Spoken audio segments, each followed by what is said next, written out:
it does that thing where it takes the Right. picture for a second, and then I'm just looking for a countdown. There we go. I think we're good. So, hello, everybody. I'm your host, Eric Smith, and we're just going to jump right into my favorite horror with the creator of Cult of Dracula, Rich Davis. Hello. Hey, what's up, man? Thanks for having me, man. I'm glad to be here. Thank you, and I love your background. I already said that to you off camera, of course. Thank you. I'm very proud of it myself. And so you said that Han and Chewie are the best characters. Are they your favorite? Other than Darth Vader, Darth Vader's always going to be my guy. But yeah, out of the Rebels, Han and Chewie, they're my favorites. I love their relationship. Han Solo is probably one of the greatest characters ever created for film. I just love the scoundrel scallywag, and with a heart of gold, really. So yeah, I love Han and Chewie. And Chewie's I love their friendship. I love their relationship. I love how they depend on each other. And yeah, it's incredible. I love those characters. Well, now, being the old man that I am, I saw the original in the theater. Oh yeah? When I was just a youngin'. Yeah. And back in 6th grade, a buddy of mine was really into movies, wanted to make movies, and we were trying to plot a sequel to Star Wars. Yeah. And the biggest obstacle was we kept fighting over who was going to be Han Solo. Oh, that's a tough one. Who won? Because, well, we never made the movie.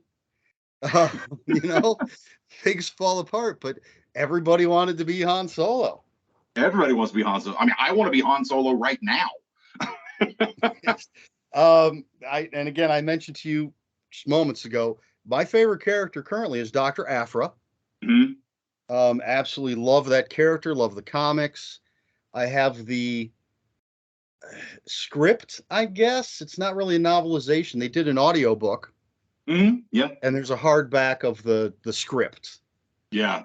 Which was a lot of fun. And that was, I guess, an adaptation of her original appearances in the Darth Vader comic. Yeah. I have a Star Wars board game called Outer Rim. She's one of the characters you can be. And I'm like, I don't care what anybody else does. I'm Dr. Aphra. Yep. I think she's going to, when they finally introduce her into either a television series or a movie, I think Aphra is going to be everything they wanted Rey to be, but fell short of due to poor direction. Could be. I mean, she's such a great character. But yeah. And they introduced Black Chrysanthemum in Boba Fett, Book of Boba Fett. So you've already got that connection. Yep. She's coming. Yeah. You've got to. Absolutely. I mean, it's perfect for a Disney Plus show. Yeah, it is. Yeah, she would be. I mean, I would love that. I would watch every single episode, just following her around, doing her, treasure hunting, tinkering, engineer. Yeah, she's just a cool character, man. She really is. Yeah. All right. Well, we're not really here to talk about Star Wars. We could talk. Right. I could talk Star Wars for a long, long time, but I have some questions about Cult of Dracula. I know the guy who might have some answers for you. Love the covers. Thank you. Just beautiful. But I was looking at your author bio on I think it was the Simon and Schuster page. Okay. And which is still surreal for me to say that I have an author bio on Simon and Schuster. That's just like. But since it says radio personality, concert promoter, worked on presidential campaigns, actor, screenwriter, all this stuff. What led you to say, I'm going to write a comic book and I'm going to take Dracula and turn it on its head? Yeah. So I owe 100% credit for that to my late wife, Amber. She passed away in 2020.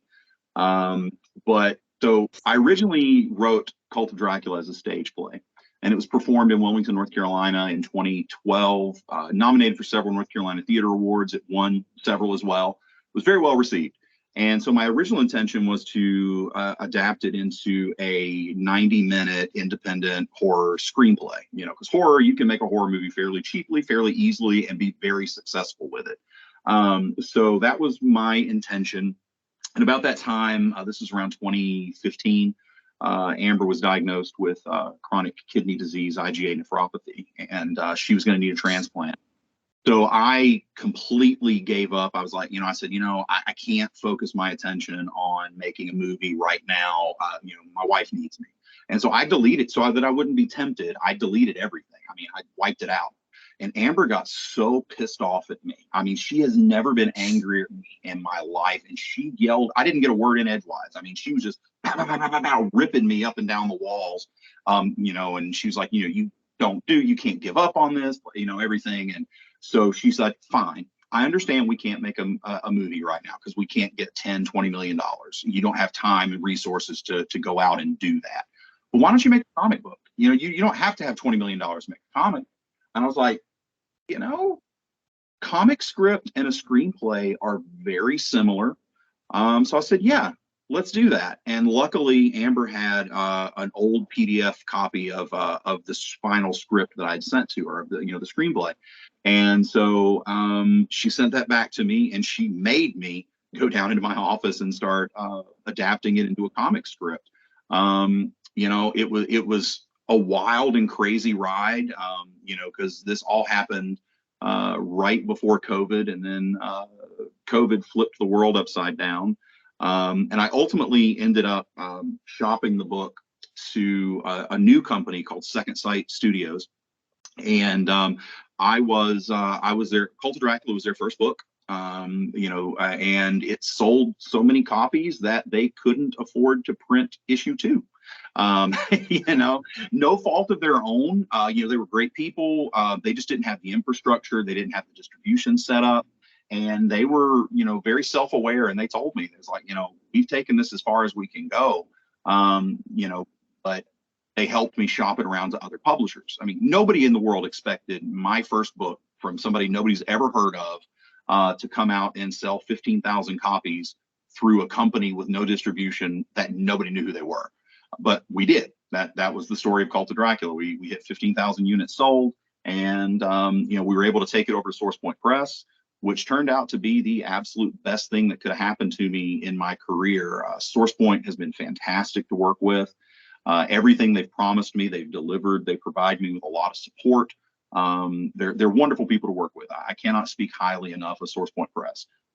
So yeah, that's kind of a long, crazy, trippy road, but it ended me up here. Now I get to talk to you and your incredible audience. Well, hopefully the incredible audience will appreciate all this. One of the reasons I have the trade, I have sort of stepped away from monthlies. I still get way too many, but I'm concentrating on trade paperbacks. But this in particular, I think when the second or third issue came out, I had taken a break from comics. It wasn't up on what was coming out, but I found a new comic shop, and the second or third issue came out, and I was like, this looks really interesting. Do you have a first issue? So I, can obviously start it off, and they had sold out. Yeah, everybody did. So it was a matter of, okay, well, I'm just going to wait then. I'm not going to try to find a copy of the first issue on the secondary market or anything. I'll wait for the trade. It was crazy. I mean, it really became, the definition of an underground hit. And it's all, I give all the credit to the local comic book shop owners who embraced it as their own, the podcasters who became the best mouthpiece I could have ever had, and then a really hardcore, dedicated group of people on social media who just loved it and made sure that everybody knew about it. And yeah, there were a lot of people that didn't know it existed, and by the time they wanted to, it was sold out everywhere. I mean, finding a first print copy of #1, it's impossible. Yeah, and thank goodness for collected editions. Yep. Which actually, as someone who has sold off their comic book collection twice in their lifetime, I am so glad for omnibuses and epic collections from Marvel. Yep. and I'm able to sort of rebuild the collection without having to find all of the issues again. Right. And you can go back and read and love those stories again. And, I love the collected editions myself. And I personally, I think Cult of Dracula reads better in a collected edition than it does in the floppy issues. And I understand from the business side of things why, why it's important to release things in the floppy form before you go to the collected edition. But I kind of fought with Source Point tooth and nail on the idea of releasing it as floppies. I wanted to go straight to a trade, and they ultimately won out, and they were smarter. They were much wiser than I was. But yeah, I think the people who, not that you couldn't enjoy it monthly, because I think the way we constructed it, every issue does give you a satisfying beginning, middle, and an end. But I'm a binger. I like to sit down and watch. I just finished Yellowstone. I watched all 4 seasons and 1883 within the span of 2 weeks. Wow. So yeah. So I mean, like when I go into something, I go in, and I appreciate the people who collect the trade paperback editions, and I understand where they're coming from. Nice.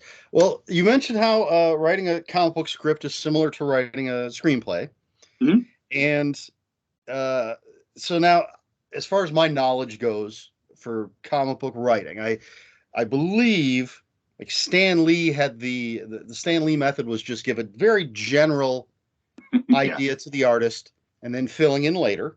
Yep. And then you have at the opposite end of the spectrum Alan Moore, who takes an entire page describing a single panel.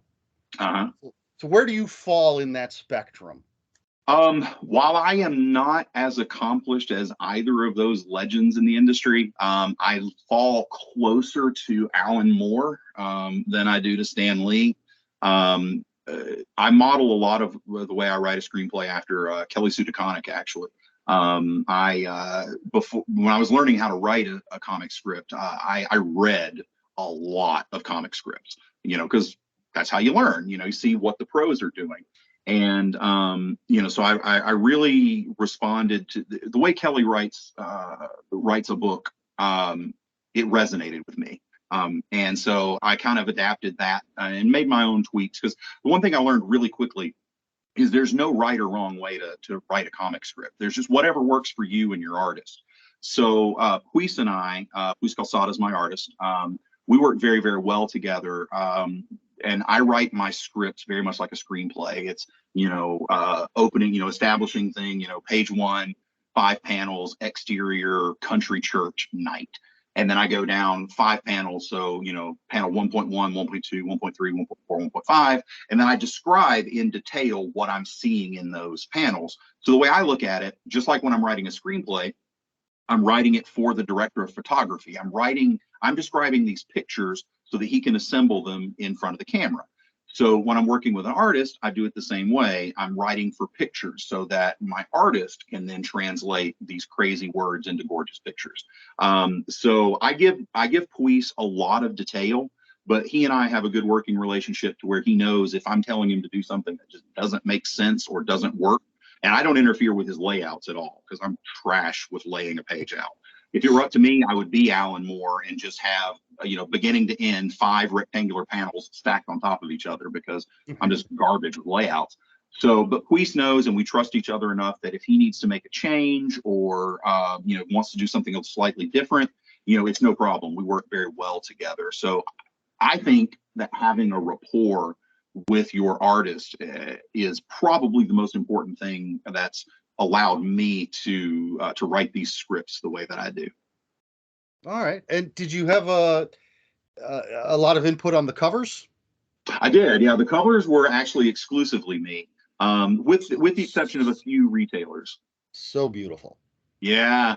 Just. So that covers Gyula Nemeth. Gyula is a fantastic artist out of Budapest. And he and we were actually working on a completely different cover for number 1. I saw his work in Criminal Macabre, and I was like, that guy. I want to work with this guy. Criminal Macabre's fantastic. I love his work. Beautiful book. Beautiful, beautiful book. So Eula and I were working on a totally different cover concept, and we just kind of got off on a side discussion about Hammer horror films. And we found out that we both love Hammer. And so we're talking about it, and he's like, I've got this poster hanging in my office. I want to show it to you because I think it could work. I want to do something for your book with this. And I was like, okay. And he sent me a picture of the cover for Dracula 10,000 AD. And it's one of those, obscure, underrated, often ignored Hammer films, but it's amazing. And so, yeah, it clicked, and I was like, yes, do that. And now it created an iconic cover that's on T-shirts. It was the badge art at New York Comic Con. I mean, it's just, that cover just grabs you. I mean, he killed it. Yeah, beautiful, beautiful. And again, one of the great things about the collected edition is you've got the cover gallery in the back, Mm-hmm. all of the I guess the retail covers, the variants, Mm-hmm. Which also look good. Yeah, Shannon Mayer did the B covers, and I love working with Shannon. He's wonderful. And then some of the other collected editions I have the scripts. Yeah. So, you get to read and see and see how closely the artist followed and how detailed the descriptions and things are. I'm a huge fan of all that behind the scenes stuff. Yeah, I was very excited that SourcePoint was going to let me do that with with the collected hardcover edition and the director's cut of Cult of Dracula 1. I really, because I'm like you, I love seeing how the sausage is made. And I thought to myself, I bet there's a lot of people out there reading this book that would love to see what my comic script looks like, because maybe it helps them, maybe it inspires them to write. And so being able to get those out there, and I love the fact that they can go page by page and see what I wrote and what Puice drew and where we changed it. And we didn't even cut anything out. I even left the little, like I make, if I'm making a note to speak directly to Puice when I'm writing, I'll put it in bold and brackets, and I'll tell him what song I'm listening to, or compare what I'm seeing to some movie or whatever. And sometimes we just make an inappropriate joke. It all happens. So Very we even cool. left that stuff in there in this printed script. Very cool. I'll tell you, that reminds me, one of my prized possessions. Are you familiar with Jack Ketchum? Yes. Mm-hmm. Okay, I got to meet Jack Ketchum at a convention, Mm-hmm. and he had photocopies, obviously not originals, but he had the Offspring, his novel, photocopied with all of his notes. Ooh. For what was going to be the movie. Mm-hmm. And then photocopy of the script for the movie with all of his notes. Oh, that's cool. And he had copies of these at the convention. I was like, oh, I absolutely have to have that. Yeah. Just to see, the little things. And yeah, here's the script, and this is what he thought. Yep. And, oh, should we make this change? Do you like this? Does he not like that? Again, that's why I still buy physical media. Yep. For all because those. you get the behind the scenes, the director's commentary, and you can stream the movie, whatever, it's fine, there's nothing wrong with it. But if you want to know more about the process of the filmmaking, and I love director's commentary. I usually don't like cast commentary as much, because it almost always just devolves into them making inside jokes that I don't get. But I love listening to directors and crew talk about the movie, because it's more about the process, and that's very interesting to me. See, I do enjoy both, and I tend to like at least two people in the commentary, because there are some where the single person is great, incredibly entertaining, but sometimes it seems a little dry, and they're not really playing off of anybody, and sort of, and they take it too serious space sometimes. I will say, and of course we're going to get to Ty West here eventually, but years and years and years ago, when I was moving from one place to another, and I had my cable shut off, so all I had was my DVD player or Blu-ray player, and So I had the Innkeepers essentially on a constant loop with the commentary track. Love it. And I have to have something playing. I have to have noise when I go to sleep. Me too. Because I can't be alone with cannot be alone with the thoughts in my head. So I like every night for a week I went to bed with the commentary track for the Innkeepers playing. Yeah. Excuse me. So there's going to be, or there is currently, Rise of Dracula. Yep. And then that's going to be followed by Reign of Dracula. Mm-hmm. Yeah, Reign. Was it always planned as a trilogy? It was. When I was shopping it around to different publishers, and when we ultimately got into negotiations with SourcePoint Press, I told them, and again, this is my, I'm one of those people who, fake it till you make it, dress for the job you want, not the job you have. So I'm sitting down with this publisher who, my entire career really depends on impressing them and them saying yes. And I'm just flat, very confidently telling them, okay, so this project has to be either 1 volume of 6 issues or 3 volumes of 6 issues. It can't be 2, it can't be 4, it has to be 1 or 3. I'll let you make the decision because I can wrap it up successfully either way. And so I guess that kind of impressed them because they agreed to print all 3. And nice. now we're talking about we're plotting a 4th volume that's it's more of a prequel to what we're doing. I can't really talk too much about it yet, but it's going to be fantastic. But the book is selling so well, and readers are they can't get enough of it. So they're not going to let me walk away from Dracula for a while. I have some other books, that I'm working on, but I think Dracula is going to be my calling card for a while. So yeah, Rise issue 6 comes out this month. That'll be the final issue of Rise of Dracula, and then I think somewhere around October is when Reign of Dracula #1 will hit shelves. And I love the way they've allowed me to write these because I'm a horror fan, huge horror fan, and I wanted to pay homage to what I loved. I wanted to do something that I, as a horror fan, would be proud to call my own. And so I'm glad that horror fans are embracing Cult, Rise, and soon Reign and calling it their own. So Cult of Dracula, I wanted to pay homage to Tobe Hooper. Tobe was a very early influential person in my life, watching the way he makes films. So Cult of Dracula, it's more of a Texas Chainsaw Massacre. It's very intimate, Southern Gothic feel. And then Rise of Dracula, it jumps about 10 years into the future, and it becomes a John Carpenter near future dystopia. And I love John Carpenter's films. And then now when we finally get to Reign of Dracula, it is full on George Miller, Mad Max. The world is fucked. And so 3 completely different genres of horror in one saga. So I'm excited that they're allowing me to tell it that way. I'm looking forward to all of it. Keeping my eyes peeled. I get my comic shop gives out the previews every month. As a matter of fact, the new one should be out tomorrow. Yeah. It shelves tomorrow. Boy, there's a lot of good books coming out tomorrow too. So I always get excited for the last Wednesday of the month because of new previews. I get to see what's coming out, and yeah, I have my eyes peeled for the collected edition of Rise. I think it'll either be in this month or next month's previews because I'm thinking it hitting the shelves sometime around August. If I don't have the print schedule right in front of me, but I think it's around August when it'll hit shelves. Nice.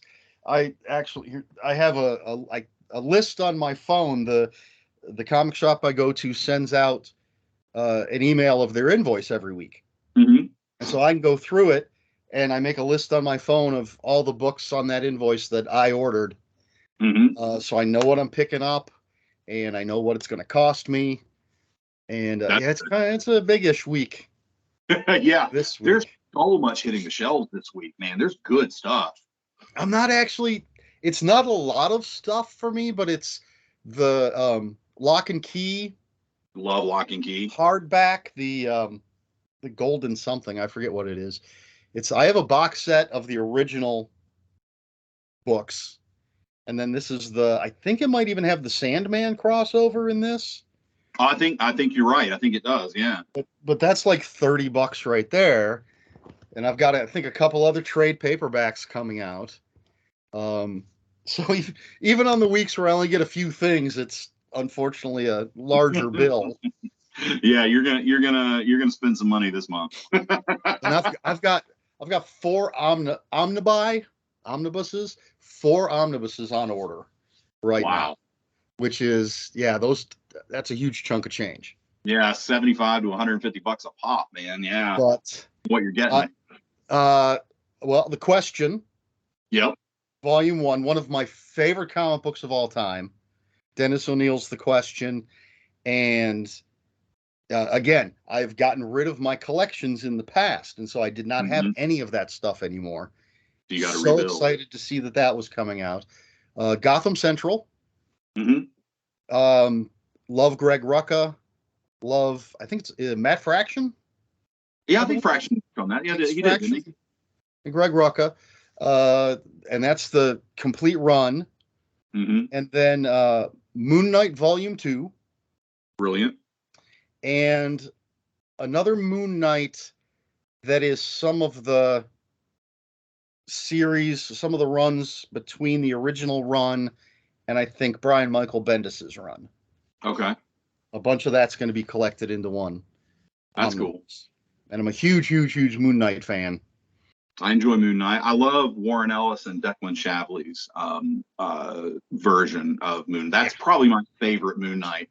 I was never huge into Moon Knight. I always thought he was kind of like Diet Batman before. A lot of people think that. Yeah, and then I read Warren Ellis's version, and it completely changed my perspective on the character. And I was like, oh, okay, let's do this. And now I really end up, the TV show is fantastic. So. And it's great seeing the Mr. Knight outfit.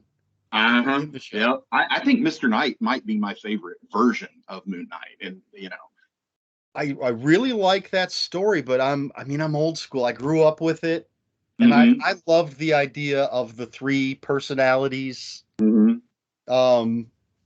just the look of the character. And I thought it had some great writing, some great art. Bill Sienkiewicz art back then. Oh, anything Sienkiewicz does. Oh God, I love his art. It's fantastic. I want him to do a cover for Reign of Dracula. So Bill, if you're listening. We'll see if we can get his attention somehow. I've been real fortunate to work with some amazing cover artists on Cult, Rise, and soon to be Reign. I mean, artists that shouldn't even give me the time of day are working with me on this book, and that's as a person who grew up loving comics and dreaming of being in this industry, that's a crazy cool feeling, to be able to work with Shannon Mayer and Carla Cohen and Ryan Kincaid and Jay Ferguson and Gyula Nemeth and all these just incredible artists who have done. Sarah Frazetta. I mean, Jesus Christ, Sarah Frazetta did a cover for Cult of Dracula #6, and I idolized Frank Frazetta. Frank Frazetta, Bernie Wrightson, those guys. Oh my God. So for her, and she's a brilliant artist in her own right and can very much stand on her own, but she's standing on the shoulders of a legend. And for her to do a cover, man, I was over the moon.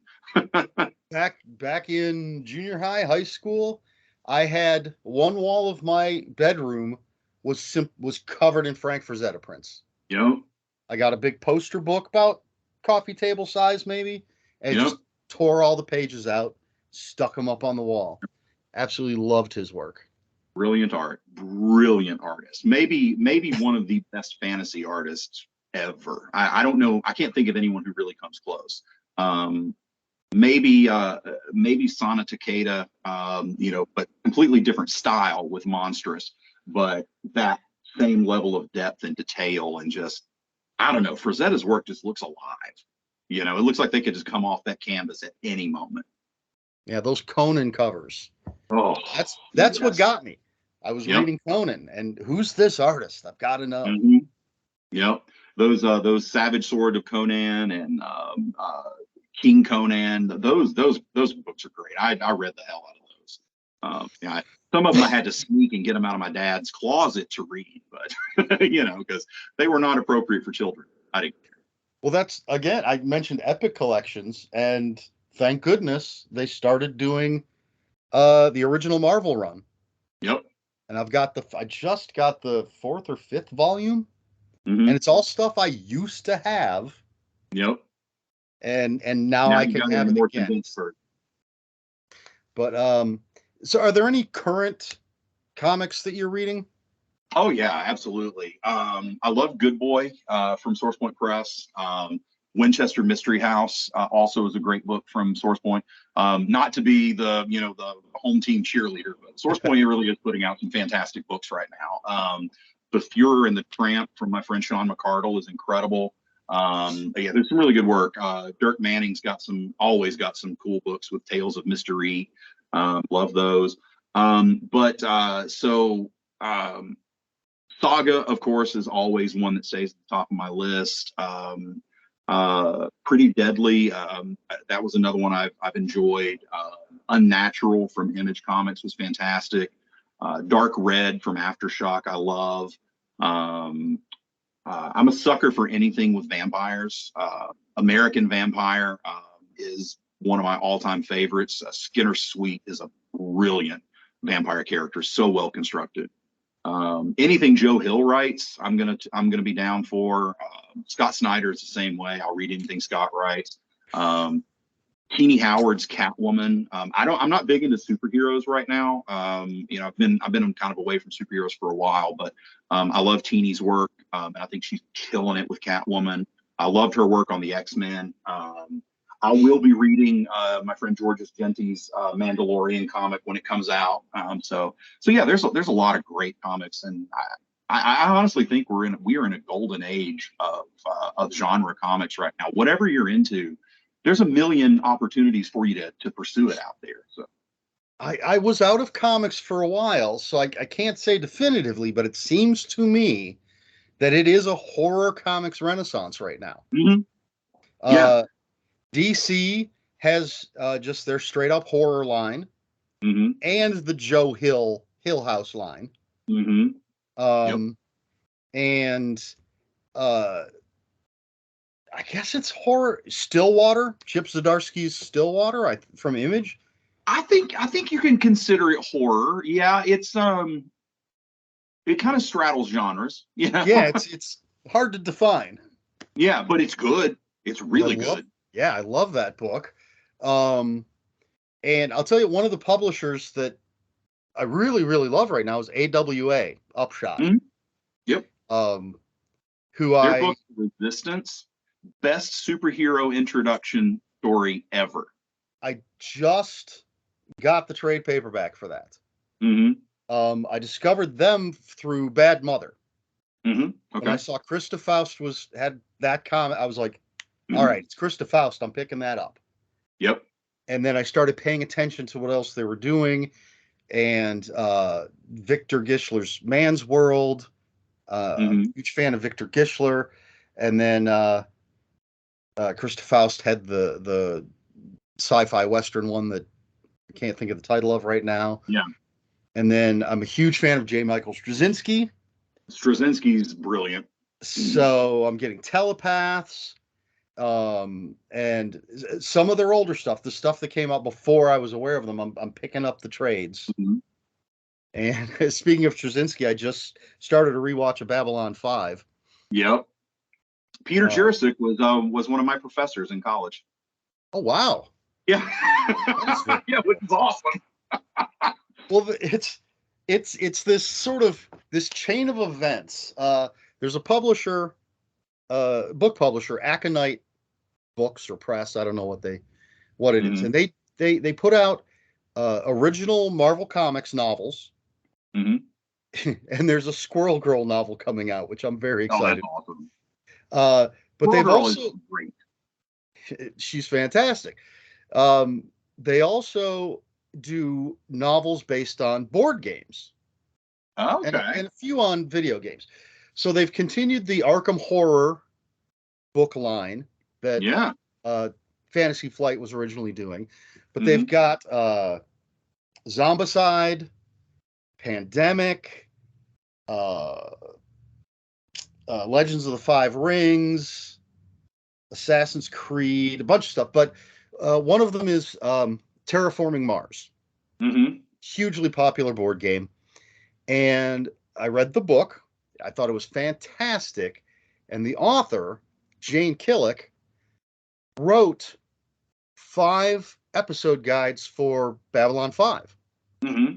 One for each season. That's And awesome. so I ordered all 5 of those. And just recently read the first one. And I've already seen the show, of course. Of But course, yeah. as soon as I read something like that, I'm like, I've got to go back and watch this again. You know, now I've got all these behind the scenes things that I know.